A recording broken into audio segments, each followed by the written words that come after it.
JS Chōkai, a Kongo-class Aegis destroyer of the Japan Maritime Self-Defense Force, has set sail for the United States to undergo modifications that will enable it to fire Tomahawk cruise missiles.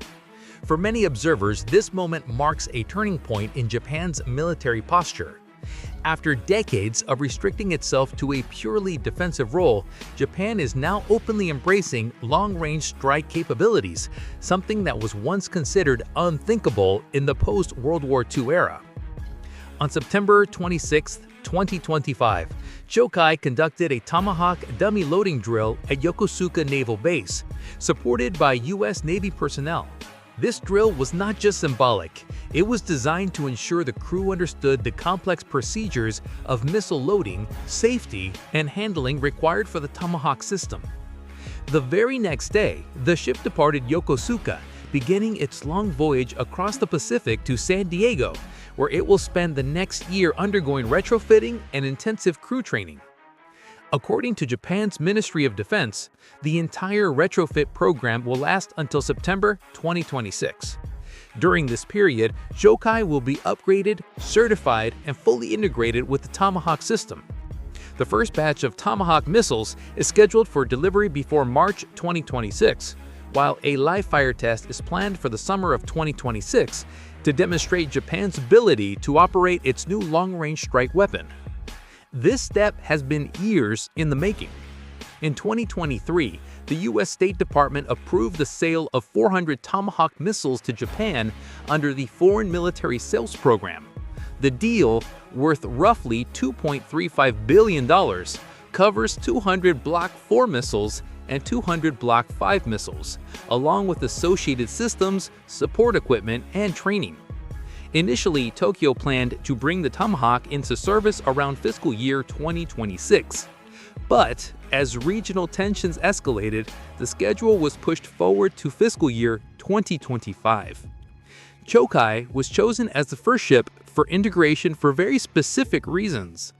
As a Kongo-class destroyer, it carries 90 strike-length Mk-41 vertical launch system cells, which are already physically compatible with the Tomahawk.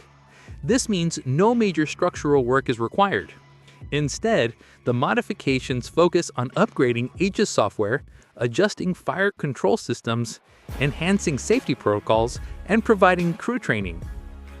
The result? A much faster and more efficient path to fielding Tomahawks at sea.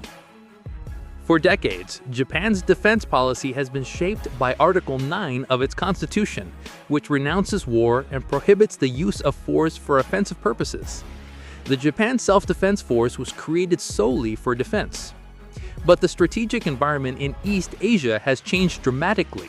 China has expanded its maritime claims, stepping up activity around the Senkaku Islands, which Japan also claims. North Korea continues to launch ballistic missiles, some flying directly over Japanese territory. In this environment, Tokyo has begun to adopt the concept of a counter-strike capability, the ability to hit enemy bases before enemy strikes land on Japanese soil. JS Chōkai itself is an impressive vessel. With a full load displacement of around 9,500 tons, it is powered by 4 General Electric LM2500 gas turbines, given at speeds of up to 30 knots. As part of the Aegis fleet, it is equipped with the ANPSY-1D phased array radar, integrated with the Aegis combat system.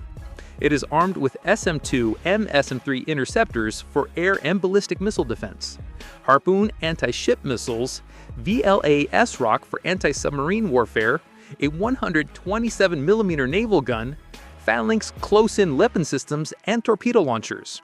Its greatest strength, however, lies in its 90 VLS cells, which can now be adapted to house the Tomahawk. The Tomahawk itself is one of the most recognized long-range precision strike weapons in the world.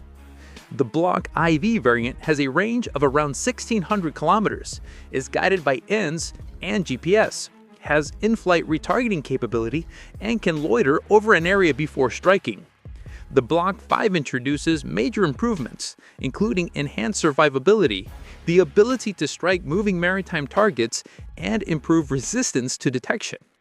For Japan, this means the ability to hit enemy command centers, radar sites, missile batteries, and even warships, all from the relative safety of distant waters. But this comes with a trade-off. Every VLS cell filled with a Tomahawk reduces the space available for air defense missiles. Tokyo now must balance their loadouts carefully, deciding whether a destroyer will operate primarily as the shield or as a strike platform. Still, the integration of the Tomahawk is not without risks. While Chōkai structure already supports it, the software upgrades, crew training, and certification must be flawless. Any mishap in missile handling or launch procedures could be catastrophic for the ship and for Japan's credibility as a responsible operator of such advanced weaponry. The dummy loading drills in Yokosuka were only the beginning. The real test will come in 2026, when Chōkai attempts its first live Tomahawk launch. Politically, the move is also divisive. Critics inside Japan argue that acquiring an offensive weapon undermines the pacifist principles of the Constitution. Supporters contrast that the Tomahawk is not for aggression, but a necessary counterstrike option against the threats posed by China and North Korea. There is also the issue of dependence. Japan will rely heavily on the US for spare parts, maintenance, and logistical support. Some see this as a weakness, but others view it as a deepening of the US-Japan alliance, ensuring interoperability and strategic alignment. The regional impact is profound. For China, the presence of Japanese destroyers armed with Tomahawks means that any operation near Japan or Taiwan carries far greater risk. For North Korea, every missile test could now be met with a threat of a persistent strike on launch sites or command facilities. For the United States, Japan's new role signals that Japan is no longer just a defensive partner, but an offensive player in the Indo-Pacific security architecture. Yet, this move could also trigger an arms race. Other regional powers like South Korea or even Australia may feel compelled to expand their own strike capabilities in response. In the end, JS Chōkai is no longer just another Aegis destroyer. It is the symbol of a new era for Japan's military. For the first time since 1945, Japan will soon possess the ability to strike far into enemy territory using its own naval forces. The question now is whether this capability will serve as a stabilizing deterrent or whether the shift will fuel a new cycle of escalation. One thing is certain: every military calculation in East Asia has changed. China, North Korea, and even Russia must now factor in the possibility of a Japanese Tomahawk strike from hundreds of kilometers away. The world is watching closely to see whether Japan will wield its new power as a deterrent or whether the shift will fuel a new cycle of escalation. What do you think? Is this a reasonable step for Japan's defense? Or is this a dangerous move that risks provoking conflict in Asia? Share your thoughts in the comments below. Don't forget to like, subscribe, and hit the notification bell so you won't miss the next military analysis. Thank you for watching, and see you in the next video.